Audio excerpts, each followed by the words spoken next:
Olá, bom dia, meus amados, queridos irmãos, você que nos dá a bela alegria de estar nos acompanhando nesse estudo da Escola Bíblica Dominical. Nós hoje vamos iniciar o estudo de uma nova revista. A nossa lição número 1, segundo trimestre de 2022. Hoje é dia 3 de abril. E o nosso estudo tem como texto base 1 João 1:1 e fala da marca do testemunho. Certa vez, um pai estava com seu filho na beira da praia, admirando o mar, quando no horizonte surge um belo navio. O filho ficou contemplando a beleza do barco, enquanto seu pai, no desejo de lhe ensinar uma lição preciosa, prontamente coloca uma pequena pedra na direção da embarcação, impedindo que o menino continuasse a enxergar o navio. O pai, por algumas vezes, colocou e tirou o pequeno obstáculo da frente do seu filho, e no final lhe disse: meu filho, você viu como uma pequena pedra foi capaz de impedir que você enxergasse um grande navio?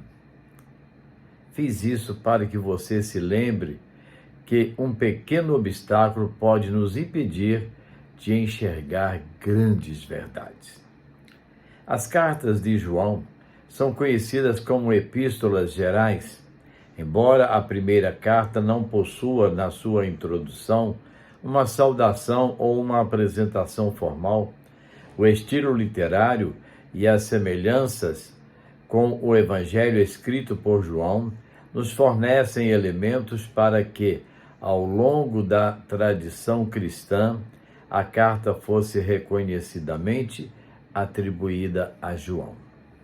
Então vamos lá ver as partes desta lição. Primeira, compreendendo o contexto. Para que possamos compreender corretamente o desejo de João ao escrever a sua primeira carta, é necessário olhar para o contexto que motivou o apóstolo a escrevê-la. João foi o último apóstolo a morrer, de causas naturais, enquanto os demais apóstolos foram martirizados. É provável que tenha passado seus últimos anos em Éfeso, onde possivelmente escreveu a carta, que tem sua data estimada entre 85 e 90 anos depois de Cristo.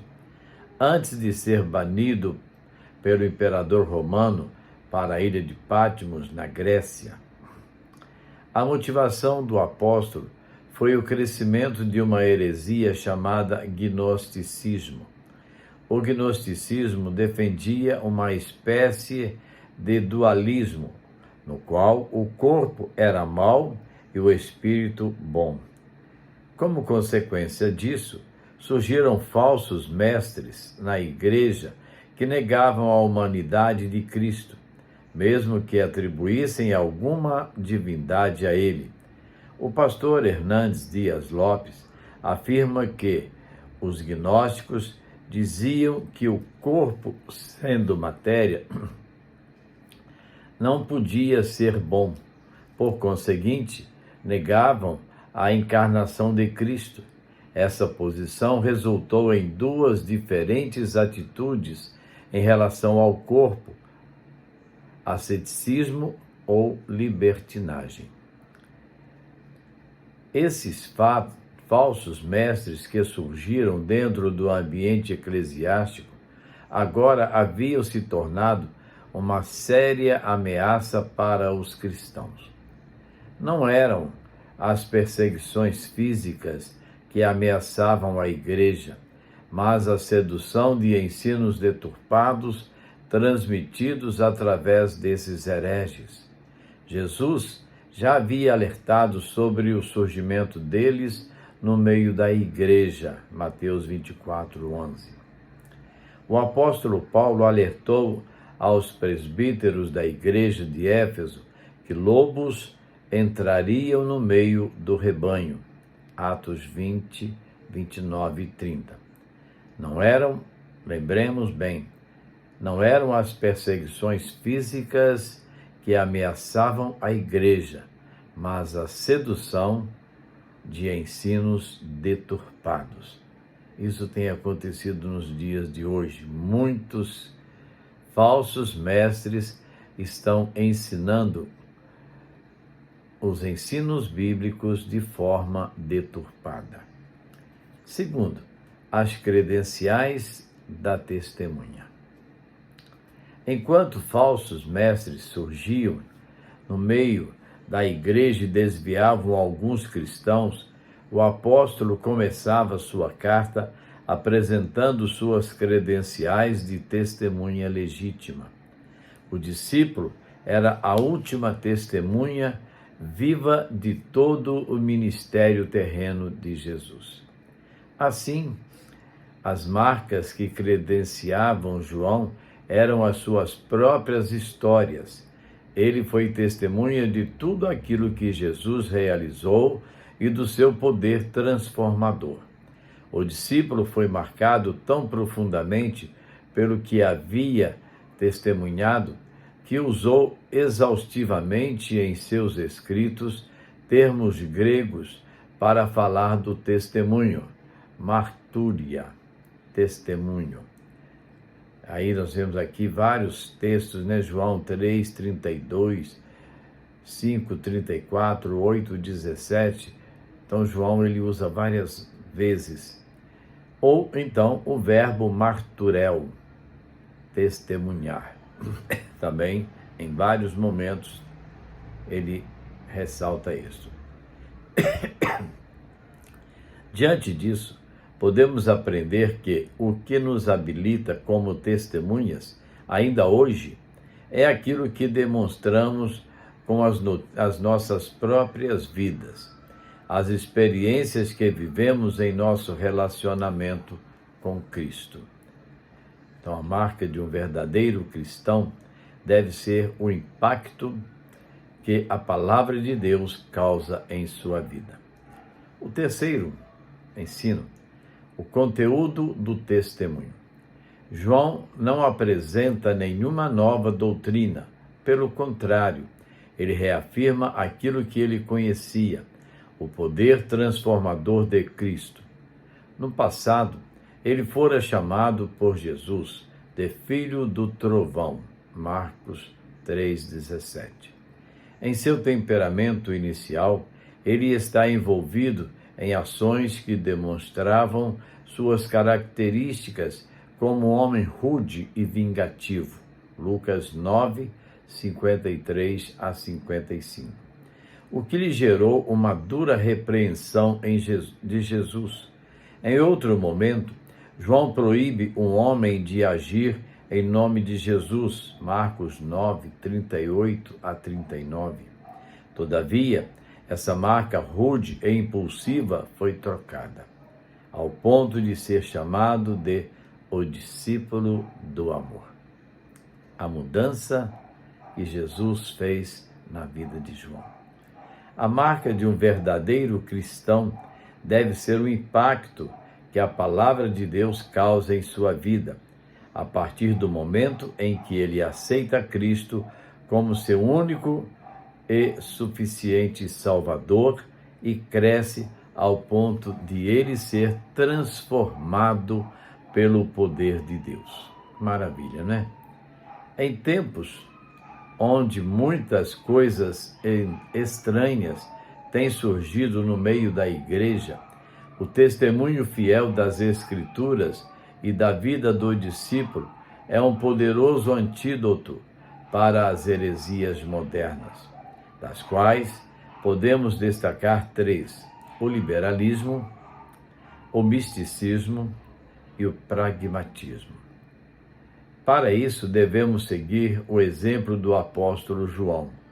Proclamamos a respeito da palavra da vida. 1 João 1:1. Proclamamos a respeito da palavra da vida. Então, irmãos, uma lição pequena, simples, mas que nos traz um grande ensinamento. Qual é? Ser testemunha fiel dos ensinamentos de Jesus Cristo. Cristo nos deixou exemplos maravilhosos. Cristo nos deixou exemplos de fidelidade, porque ele foi fiel ao Pai. E nós precisamos ser fiéis a Cristo. A fidelidade é a maior demonstração de testemunho que um cristão pode dar do seu mestre. Testemunhar de Cristo, ser fiel a Cristo. Conclusão: o testemunho do cristão é algo que devemos observar. A forma como nos portamos diante da sociedade e diante da igreja é referencial para revelar a qualidade do nosso caráter. Crentes de verdades, como diz o pastor Joaquim de Castro, crente cristão fiel. O crente, ele precisa ser fiel. Ele não pode ser apenas crente de nome, mas precisa ser um crente de realizações através das quais ele testemunha o que Cristo fez em sua vida. Então, um testemunho eficaz nada tem a ver com a capacidade de argumentação que possuímos. Está diretamente ligado à transformação que sofremos quando nos relacionamos com Cristo. Vou repetir essa palavra. Um testemunho eficaz nada tem a ver com a capacidade de argumentação que possuímos. Não é o uso das palavras perfeitas nos lugares certos, de forma bonita, que faz de nós um verdadeiro cristão. O que é, então? O testemunho está diretamente ligado à transformação que sofremos quando nos relacionamos com Cristo. As credenciais são as mudanças visíveis em nosso ser e o conteúdo do testemunho é o poder transformador de Cristo. Se somos cristãos verdadeiros, nosso testemunho será verdadeiro. Por quê?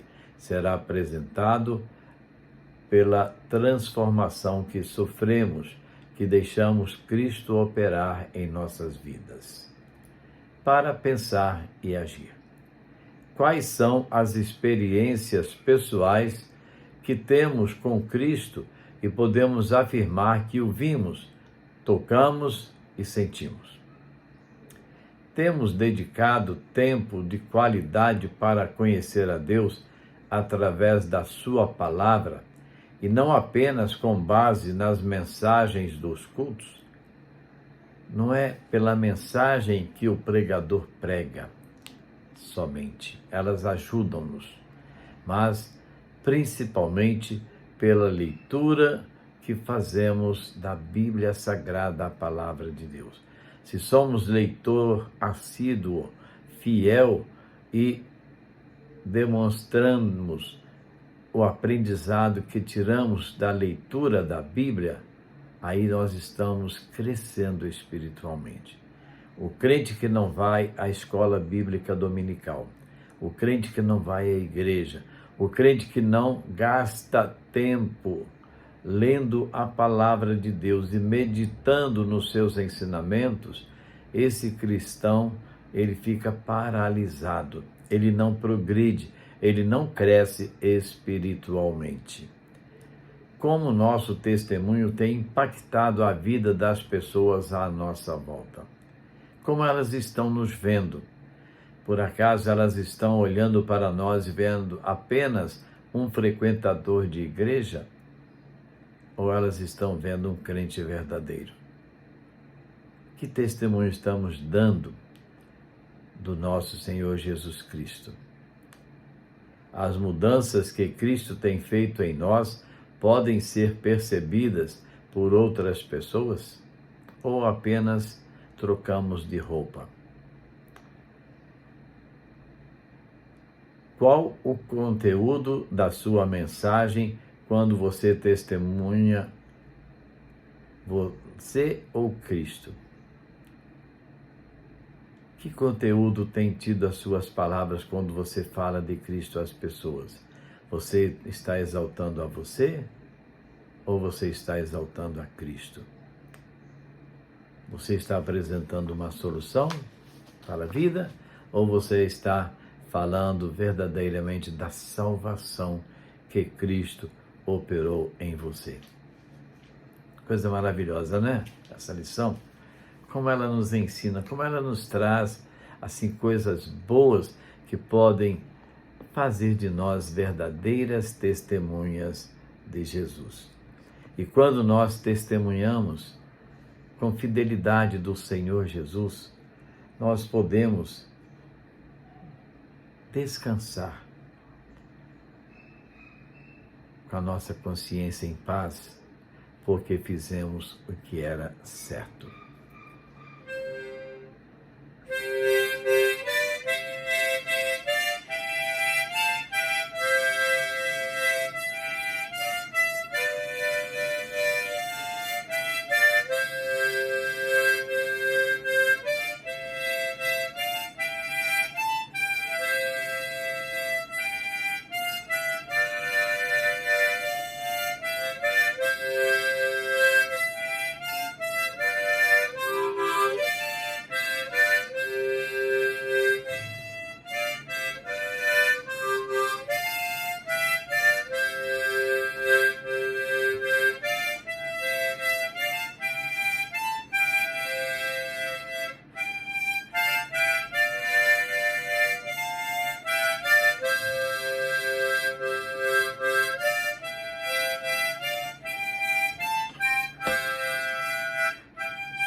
Cristo para mim, Cristo para mim. Oh, que descanso em Jesus encontrei. Cristo para mim, Cristo para mim. Provar ao mundo o que Cristo fez por mim, o que Cristo é para mim, é uma forma de testemunharmos com fidelidade do Senhor Jesus. Amém? Oremos. Nosso Deus e Pai, nós te agradecemos, Deus, por tudo que o Senhor é para nós. Nós te agradecemos, Deus, pelo privilégio que nos dás de poder ser testemunhas daquilo que o Senhor faz em nós, por nós, para nós e através de nós. Que possamos, Deus, mostrar ao mundo que Cristo é verdadeiramente o Salvador e Ele é a única esperança para o mundo de hoje. Dá-nos a sabedoria dos céus para falarmos do amor de Deus. Dá-nos, Pai, a sabedoria dos céus para vivermos esse amor em meio a tantas coisas negativas neste mundo. Te pedimos, Deus, abençoar as nossas famílias, abençoar os nossos filhos, os nossos netos, abençoar, Deus, a nossa pequena bisneta, Deus. Ajuda-nos, Senhor, a viver em família, a viver em amor, a viver o amor do Senhor. Ajuda-nos, a Deus. Dá-nos força, perdoa, Senhor, os nossos pecados, as nossas faltas cometidas diante do Senhor, ó Deus, e ajuda-nos na nossa caminhada. Clamamos, Deus, pela Tua igreja, que o Senhor abençoe o Teu povo, as famílias, cada membro da Tua igreja, Senhor, que o Senhor possa estar visitando, levando a paz aos corações, levando a certeza, Deus, à vida, ó Senhor. ajuda o teu povo. Aqueles que estão enfermos, que o Senhor possa fortalecê-los fisicamente. Aqueles que estão desanimados espiritualmente, que o Senhor possa reanimá-los. Aqueles que estão ausentes da tua casa, que o Senhor possa mover os seus pés, para que eles sintam o prazer e a vontade de caminhar até a tua casa, Pai. E ali, junto com os demais servos teus, te adorar. Ó Deus, vem nos fortalecer, vem nos conduzir neste mundo tão turbulento, Pai, tão cheio de incertezas. Ó Senhor, fortalece a nossa fé a cada momento, guia os nossos passos e dirige as nossas vidas, Senhor. Nós oramos, clamando pelo teu povo, clamando pelo Brasil, clamando por missões mundiais, ó Deus. Que o Senhor possa, através da obra missionária, tocar corações e que os nossos missionários espalhados pelo mundo possam ser testemunhas eficazes do poder transformador de Jesus Cristo. Fica conosco, Deus, e ajuda-nos. Nós oramos agradecidos no nome de Jesus. Amém.